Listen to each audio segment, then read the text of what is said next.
Le vent hurlait dans les ruelles pavées de Montmartre, comme s'il voulait arracher les secrets enfouis dans les murs de pierre. Julien, assis près de la fenêtre, fixait la pluie qui dansait sur les carreaux, son esprit aussi agité que la tempête dehors. À 45 ans, il portait le poids d'une vie qu'il n'avait jamais vraiment choisie. Dans la maison ancienne qu'il partageait avec sa femme, Claire, et son beau-fils, Éloi, chaque craquement du plancher semblait murmurer des vérités qu'il refusait d'entendre. Julien n'avait jamais voulu être père, encore moins beau-père. Pourtant, Éloi, ce jeune homme de 22 ans aux boucles brunes et au regard perçant, était entré dans sa vie comme une tornade silencieuse, bouleversant tout sur son passage. Ce soir-là, la douleur dans son dos, cette vieille blessure de rugby qui revenait par vagues, l'avait cloué sur le vieux fauteuil en cuir. Claire était absente, partie pour un congrès à Lyon, laissant la maison étrangement vide.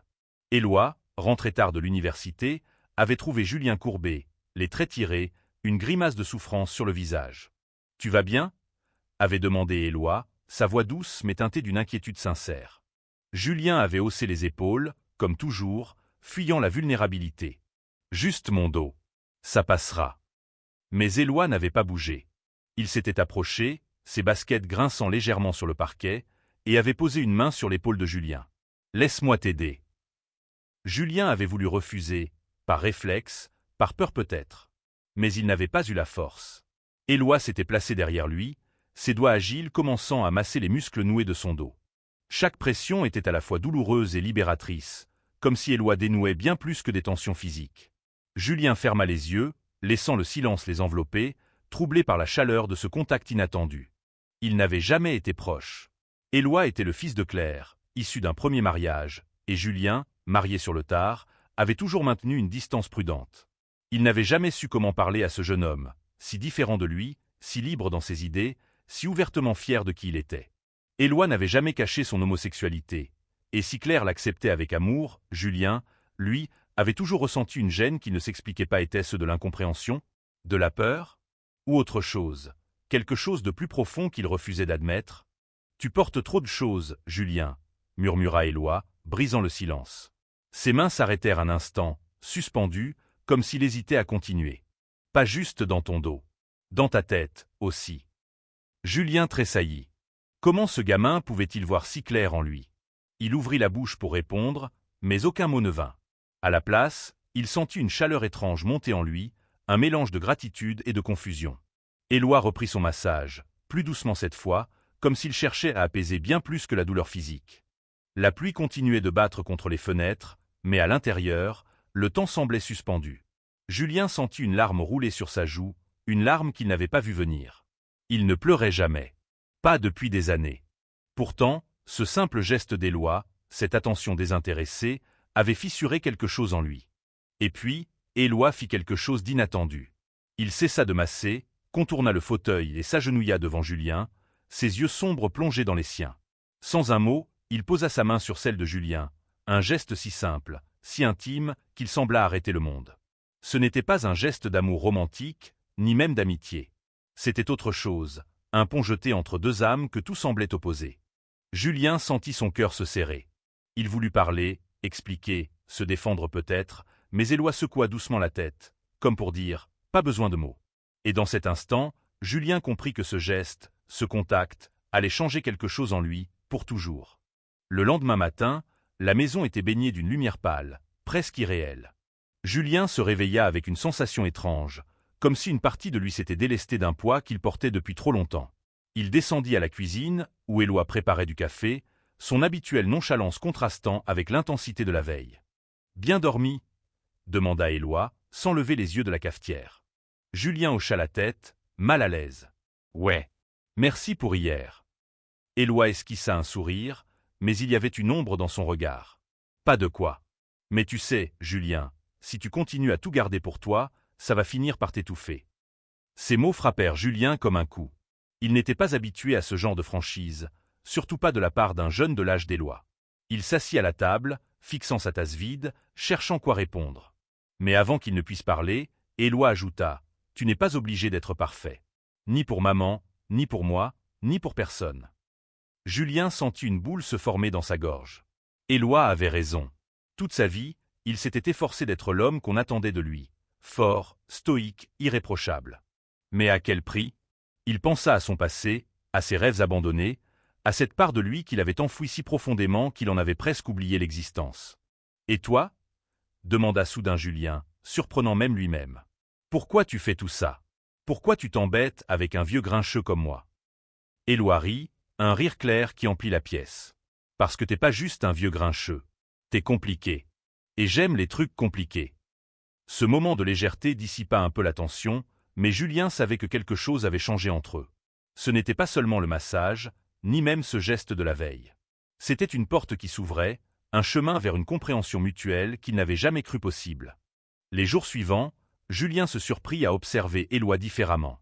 Il remarquait les détails qu'il avait ignorés jusque-là, la façon dont Éloi riait avec ses amis, son aisance à parler de sujets que Julien évitait, comme l'amour, l'identité, la liberté. Éloi était tout ce que Julien n'avait jamais osé être, libre, assumé, vivant. Mais cette nouvelle proximité ne venait pas sans complications. Claire, de retour de Lyon, sentit une tension subtile dans la maison. Elle adorait Éloi, mais elle avait toujours perçu la distance entre son fils et Julien.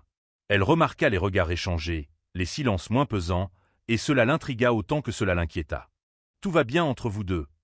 demanda-t-elle un soir, alors qu'ils dînaient tous les trois. Julien et Éloi échangèrent un regard, un instant de complicité qui n'échappa pas à Claire. « Ouais, tout va bien », répondit Éloi avec un sourire en coin.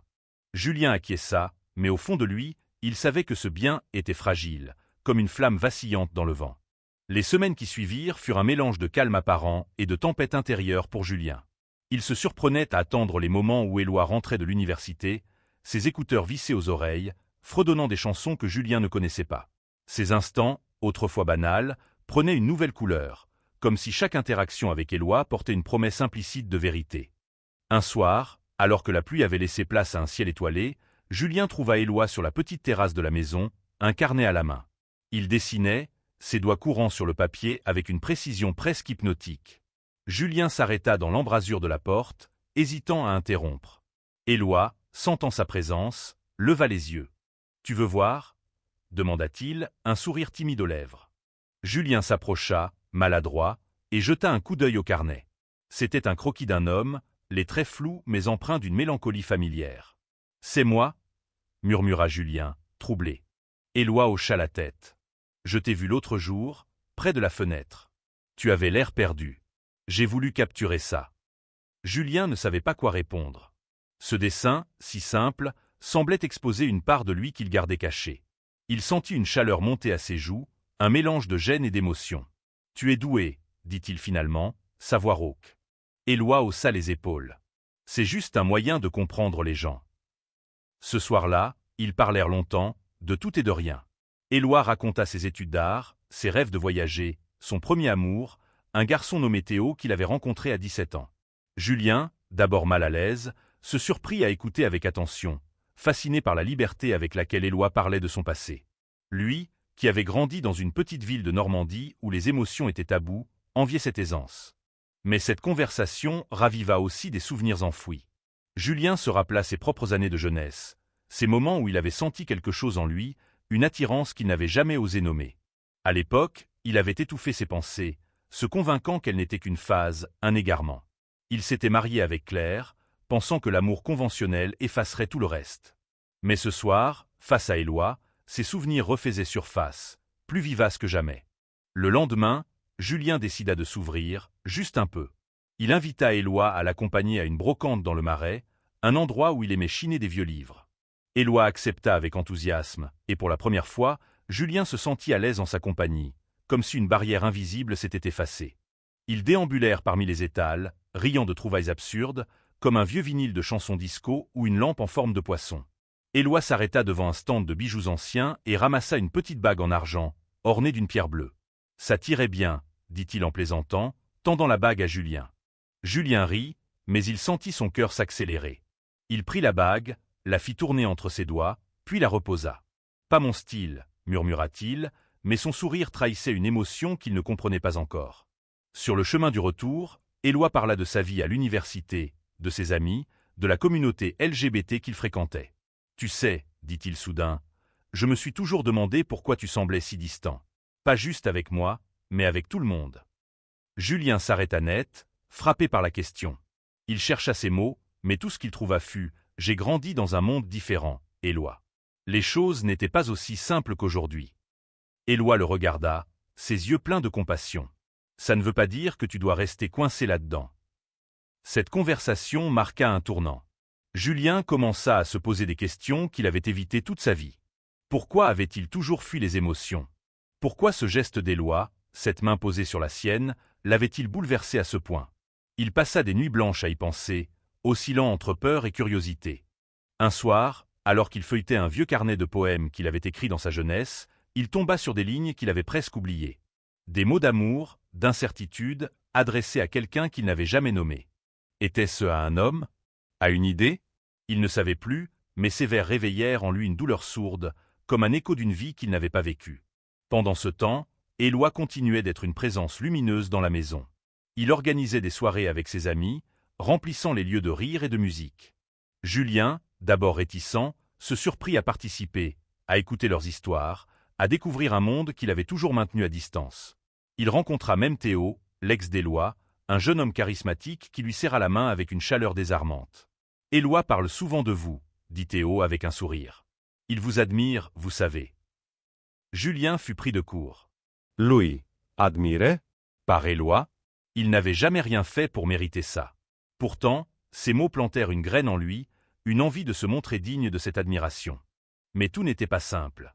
Claire, bien qu'heureuse de voir Julien et Éloi se rapprocher, commençait à poser des questions. « Tu passes beaucoup de temps avec lui, » dit-elle un soir, son ton plus curieux que suspicieux. « C'est différent. » Julien sentit une pointe de culpabilité. Il aimait Claire, profondément. Mais il ne pouvait nier que ce qu'il vivait avec Éloi, cette connexion naissante, était d'une nature qu'il ne comprenait pas encore. « C'est juste il m'aide à voir les choses autrement, » répondit-il, évasif. Claire hocha la tête, mais ses yeux trahissaient une inquiétude qu'elle ne formula pas. Julien savait qu'il marchait sur une corde raide, entre son passé, son présent et un avenir incertain. Et au fond de lui, il redoutait le moment où tout cela s'effondrerait. L'automne s'installa sur Paris, drapant les rues d'un manteau de feuilles dorées. Julien, de plus en plus troublé par ses propres pensées, cherchait des réponses dans les moments qu'il partageait avec Éloi.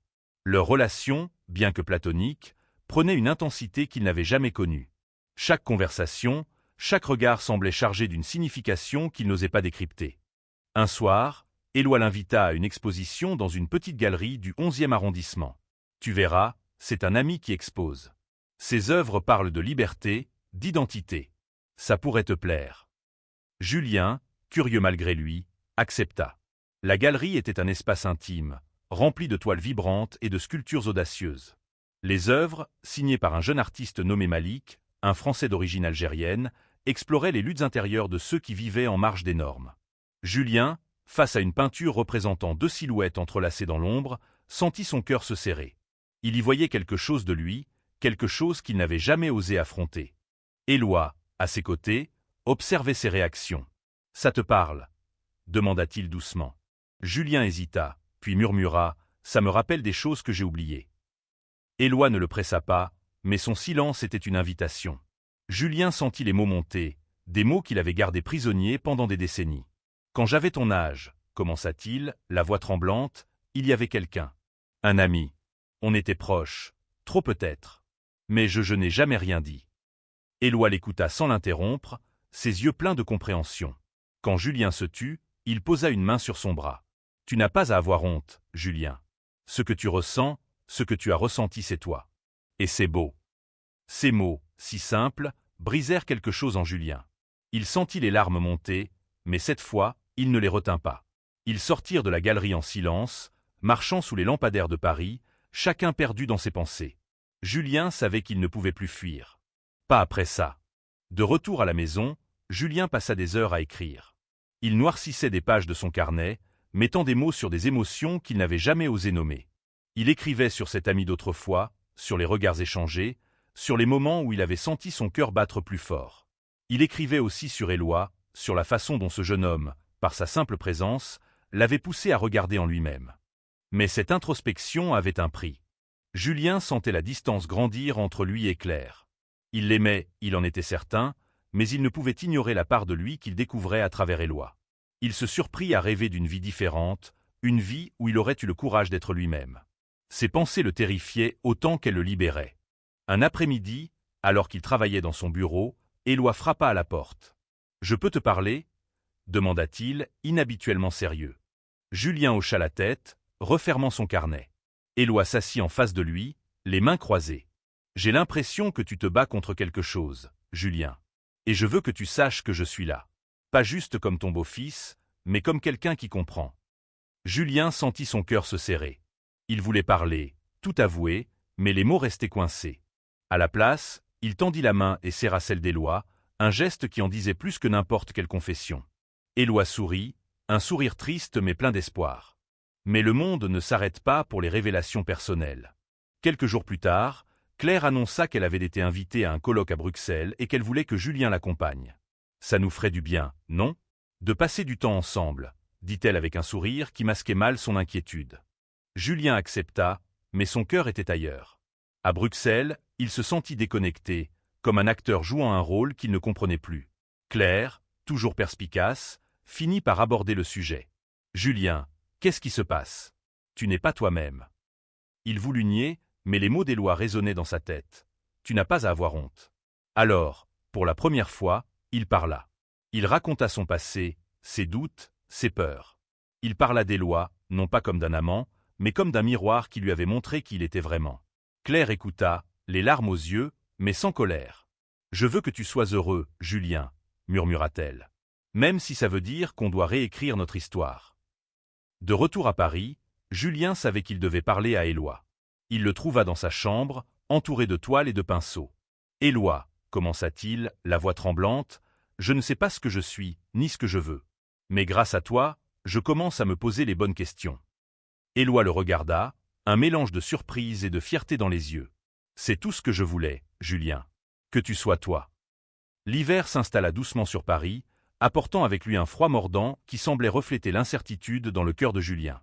Sa conversation avec Claire à Bruxelles avait ouvert une brèche, mais elle n'avait pas résolu les questions qui le hantaient.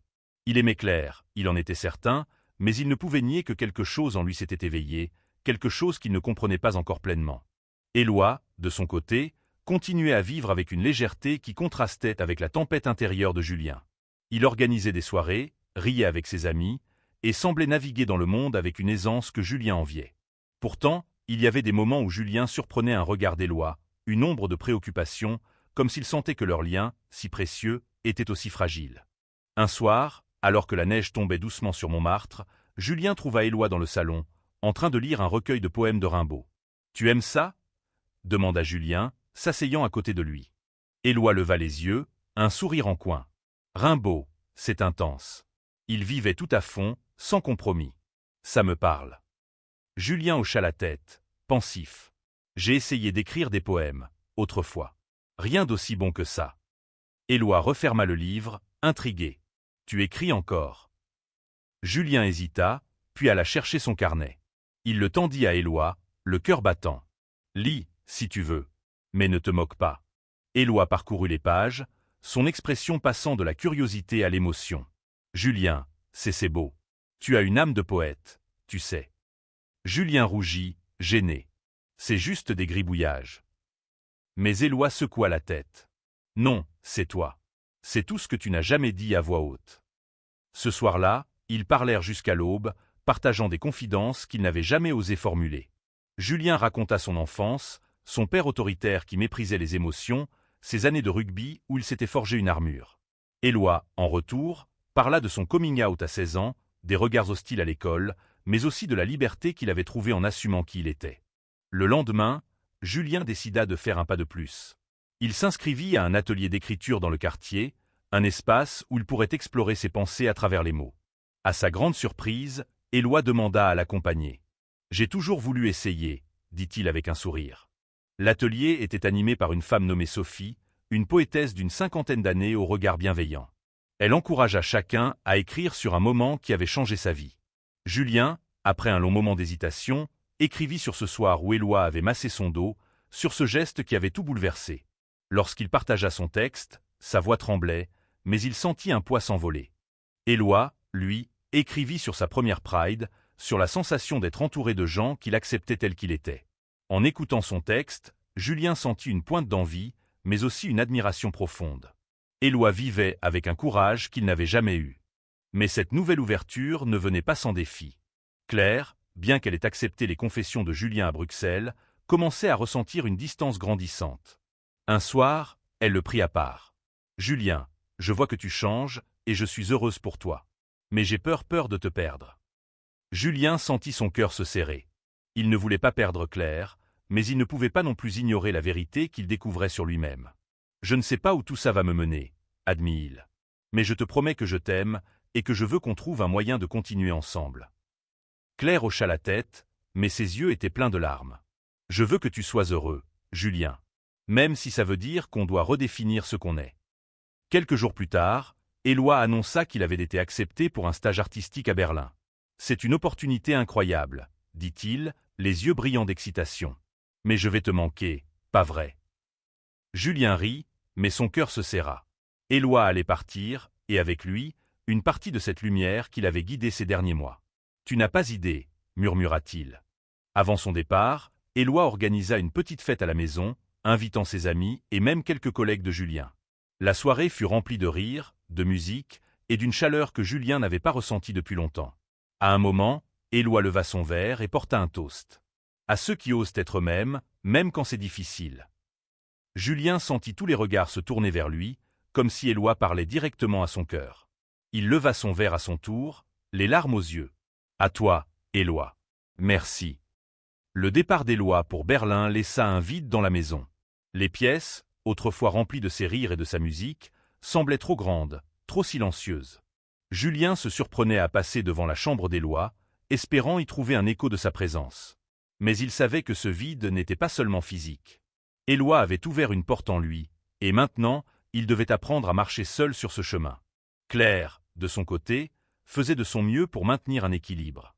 Elle et Julien parlaient plus ouvertement, mais chaque conversation semblait danser autour d'une vérité qu'il n'était pas encore prêt à affronter. Julien continuait ses ateliers d'écriture, trouvant dans les mots un refuge, une façon de donner forme à ses émotions. Ses poèmes devenaient plus audacieux, explorant des thèmes d'amour, de désir et d'identité qu'il n'avait jamais osé toucher auparavant.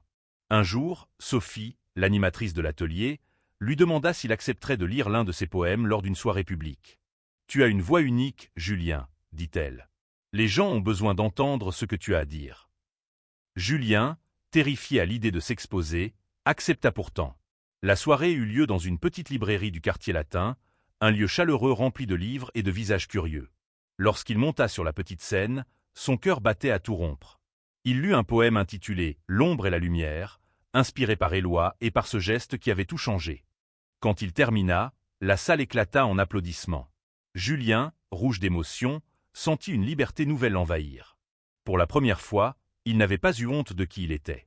Claire, présente dans l'audience, lui serra la main en silence, les larmes aux yeux. « Je suis fière de toi », murmura-t-elle. Pendant ce temps, Éloi envoyait des messages réguliers depuis Berlin, partageant des photos de ses projets artistiques et des anecdotes sur sa nouvelle vie.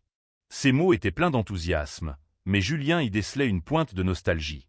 Dans un message, Éloi écrivit « Tu me manques, vieux grincheux. Continue d'écrire, d'accord ?» Julien sourit en lisant ces mots. Il répondit, pour la première fois sans filtre, « Tu me manques aussi. Et merci pour tout. » Ce simple échange renforça son désir de continuer à explorer qui il était. Il commença à fréquenter des événements de la communauté LGBT, d'abord timidement, puis avec plus d'assurance. Il rencontra des gens de tous âges, de toutes origines, qui partageaient leurs histoires sans honte ni peur. Ces rencontres lui donnèrent du courage, mais elles soulevèrent aussi de nouvelles questions. Était-il prêt à assumer pleinement cette part de lui? Et qu'est-ce que cela signifiait pour son mariage avec Claire? Un soir, alors qu'il rentrait d'un événement, Julien trouva Claire assise dans le salon, un verre de vin à la main. « On doit parler, » dit-elle, sa voix calme mais ferme. Julien s'assit, le cœur lourd. Il savait que ce moment arriverait. Claire prit une profonde inspiration. « Je t'aime, Julien. Mais je vois que tu changes, que tu découvres une part de toi que je ne peux pas partager. Et je ne veux pas te retenir. » Julien sentit les larmes monter. « Claire, je ne veux pas te perdre. Tu es ma famille. » Elle sourit, un sourire triste mais sincère. « Tu ne me perdras pas. Mais peut-être qu'on doit trouver une nouvelle façon d'être une famille. » Ils parlèrent toute la nuit, pleurant, riant, se souvenant des années passées ensemble. À l'aube, ils décidèrent de se donner du temps, de redéfinir leur relation sans précipitation.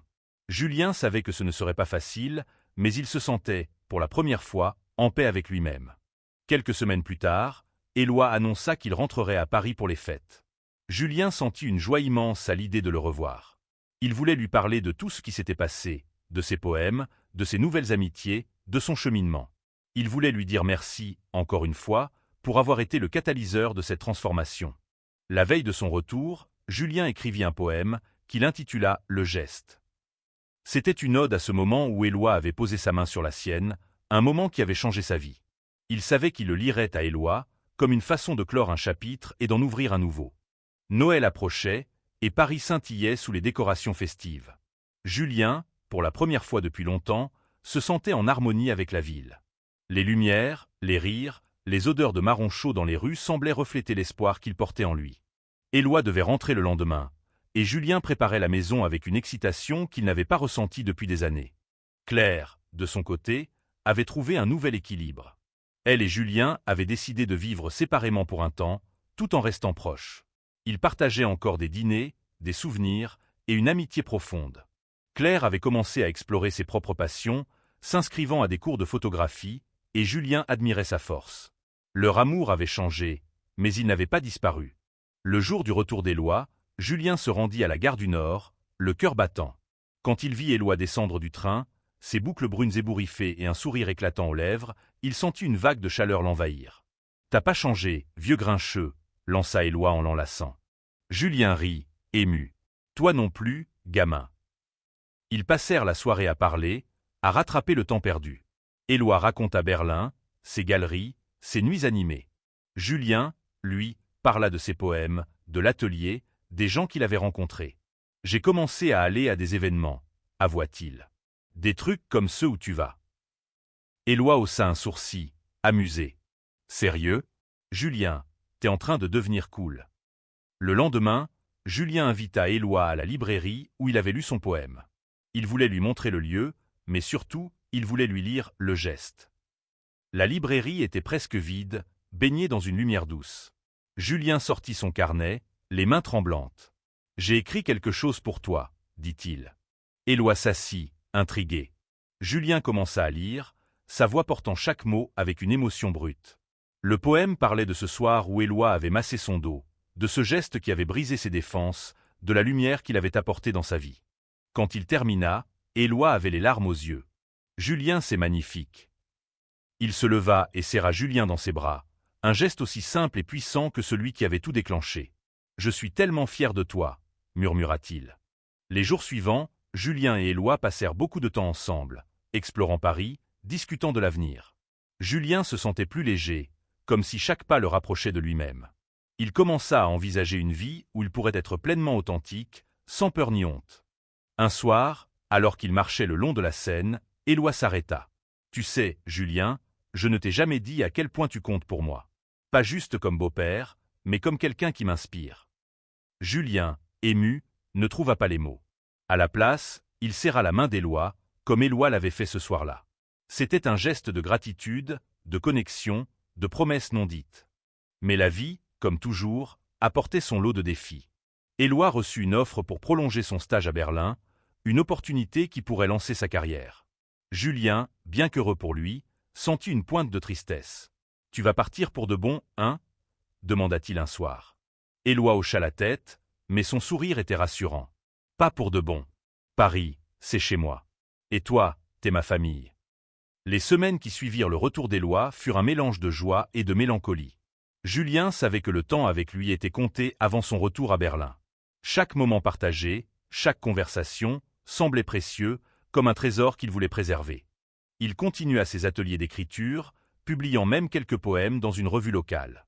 Ses mots trouvaient un écho auprès des lecteurs, et il reçut des messages de personnes qui se reconnaissaient dans ses textes. Cette reconnaissance, bien que modeste, lui donna une confiance nouvelle.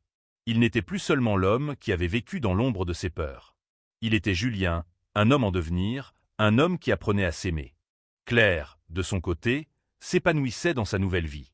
Elle exposa ses premières photographies dans une petite galerie, et Julien fut là pour l'applaudir. Leur relation, bien que différente, restait ancrée dans un respect mutuel. Ils apprenaient à être amis, à se soutenir, même si leur chemin commun s'était divisé. Un soir, Éloi invita Julien à une soirée dans un bar du Marais, un lieu connu pour être un espace sûr pour la communauté LGBT. Julien, nerveux mais curieux, accepta. L'atmosphère était vibrante, pleine de rires et de musique. Éloi présenta Julien à ses amis, qui l'accueillirent avec chaleur. Pour la première fois, Julien se sentit à sa place, entouré de gens qui ne le jugeaient pas. À un moment, un homme d'une quarantaine d'années, nommé Vincent, engagea la conversation avec Julien. Il était professeur de littérature, passionné par les mêmes poètes que Julien. Leur discussion coula naturellement, et Julien se surprit à sourire, à rire, à se sentir vu. Quand Vincent lui proposa de se revoir pour un café, Julien accepta, le cœur battant. De retour à la maison, Julien raconta la soirée à Éloi. « Je crois que j'ai aimé ça, avoua-t-il.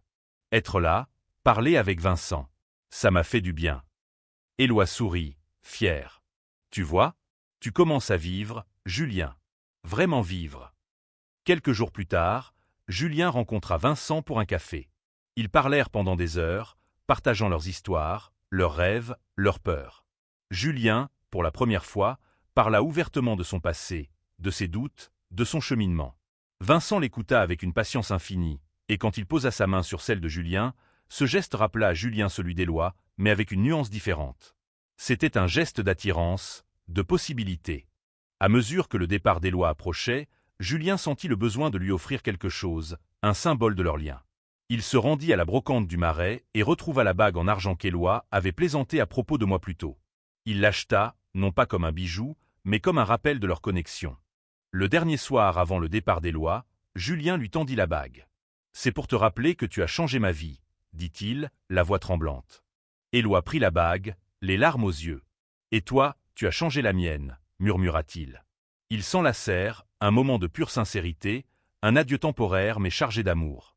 Éloi partit pour Berlin, emportant avec lui la bague et les souvenirs de ces mois qui avaient transformé leur vie. Julien, bien que triste, se sentait plus fort, plus ancré. Il continua à voir Vincent, explorant cette nouvelle relation avec prudence, mais aussi avec une excitation qu'il n'avait pas connue depuis des années. Vincent était patient, compréhensif, et leur lien grandissait doucement, comme une plante qui prend racine. Julien et Claire, quant à eux, trouvèrent un nouvel équilibre.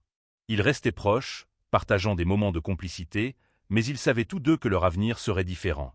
Claire rencontra quelqu'un, une femme nommée Isabelle, et Julien fut heureux de la voir s'épanouir à nouveau. 1 an plus tard, Éloi revint à Paris pour une exposition de ses œuvres. Julien et Vincent y assistèrent, main dans la main. Les toiles d'Éloi étaient vibrantes, pleines de vie, et l'une d'elles attira l'attention de Julien. C'était un portrait abstrait, 2 silhouettes dans une lumière dorée, leurs mains entrelacées. En bas, une inscription, à Julien, pour le geste qui a tout changé. Julien sentit les larmes monter, mais cette fois, elles étaient de joie. Il serra la main de Vincent, puis chercha Éloi dans la foule. Quand leurs regards se croisèrent, ils n'eurent pas besoin de mots. Ils s'enlacèrent, un geste simple mais chargé de tout ce qu'ils avaient traversé. Julien continua d'écrire, de vivre, d'aimer. Il n'avait pas toutes les réponses, et il savait que le chemin serait encore long. Mais grâce à Éloi, grâce à ce geste qui avait tout déclenché, il avait trouvé le courage d'être lui-même. Et ça, il ne l'oublierait jamais.